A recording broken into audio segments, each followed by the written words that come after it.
Ah, ça c'est évidemment très intéressant, hein, car plus ces opérations deviennent une routine, plus vous aurez remarqué que les médias internationaux se font discrets. C'est très curieux ça. Les images ont de plus en plus mal à passer. Et pourquoi? Eh bien, il faut remonter, et ça je remercie beaucoup un ami juif de m'avoir indiqué cela, il faut remonter à ce que disait, ce qu'écrivait M. Kuckerman, qui était à ce moment-là déjà président du CRIF, en réponse à Théo Klein, dans un article du Haaretz, qui date du 26 septembre 2001. Et voilà ce qu'écrivait M. Kuckerman. L'ambiance est qu'il n'est pas bon d'être antisémite, mais correct d'être contre Israël, parce qu'Israël est du mauvais côté. Bon.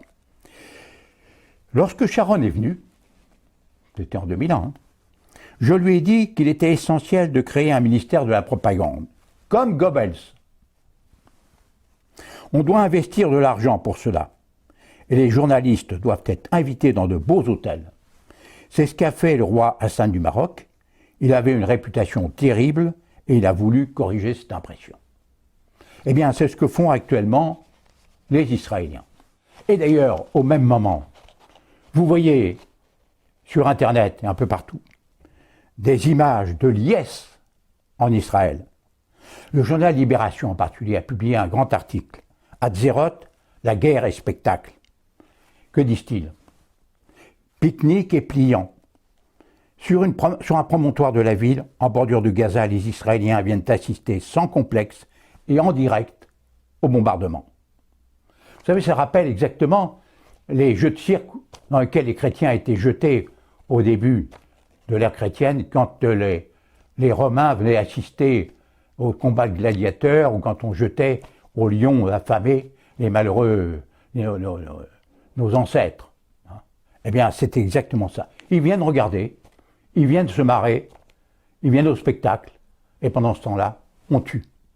On tue à quelques centaines de mètres. Voilà. Voilà le spectacle qu'on nous promet, le spectacle qu'on nous donne. Alors que demandent les Gazaouis dans tout ça? Mais ils demandent simplement d'avoir le droit de vivre. C'est tout. Alors, on ne peut quand même pas leur refuser ça, quoi. Hein? Pour conclure, je voudrais dire simplement ceci. La première chose, c'est que la presse peut être muselée, plus ou moins, mais peu importe.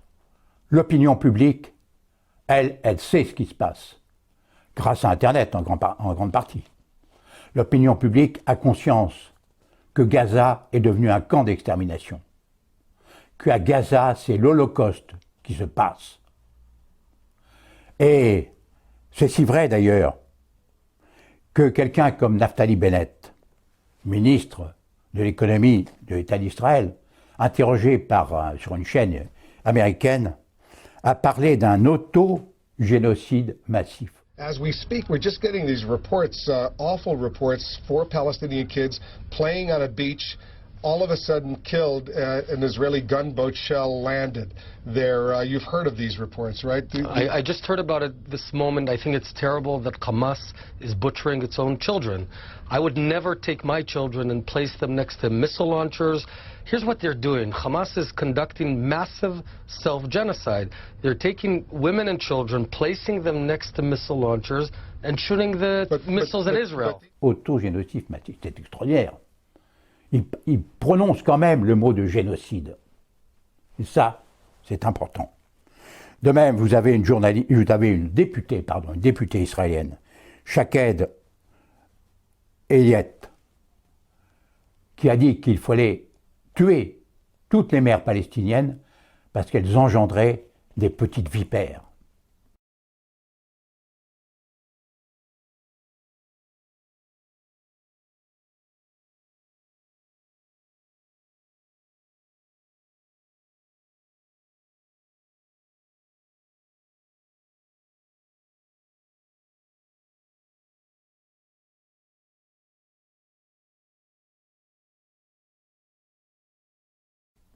Et un autre député, qui s'appelle Moshe Kevlin, qui me dit qu'il faut raser Gaza. Vous voyez un peu où on en est. Mais il ne faut pas perdre espoir. D'une part, parce que vous avez l'opinion publique, nous avons l'opinion publique avec nous. Et d'autre part, vous avez un pays qui résiste aussi, et qui fait ce qu'il peut. C'est l'Iran. Vous savez que les Israéliens ont trouvé l'Amérique pour démolir l'Irak. Ils ont utilisé la France et l'Angleterre pour démolir la Libye. Ils ont utilisé l'Arabie Saoudite et les Émirats pour démolir la Syrie.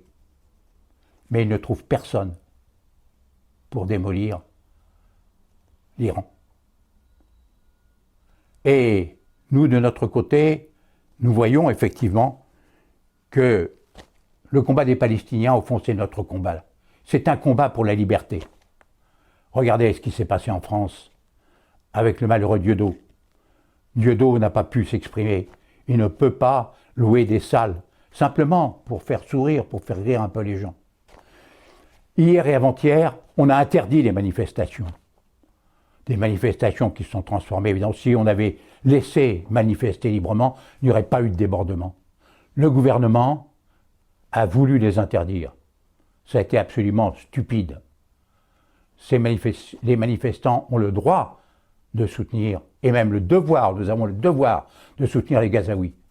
Parce que les Gazaouis, ce sont vraiment des gens qui sont les malheureux. Quand on pense que le gouvernement français ou les gouvernements occidentaux font l'équivalence, il faut dire, oui, chacun doit faire des concessions. Mais quelles concessions pouvez-vous demander à des gens qui sont enfermés dans un camp de concentration? Est-ce à eux de faire des concessions? Non, c'est d'abord à ceux qui les enferment et à ceux qui les tuent de s'arrêter. Et c'est ce que nous demandons tous. Il faut que ce massacre s'arrête.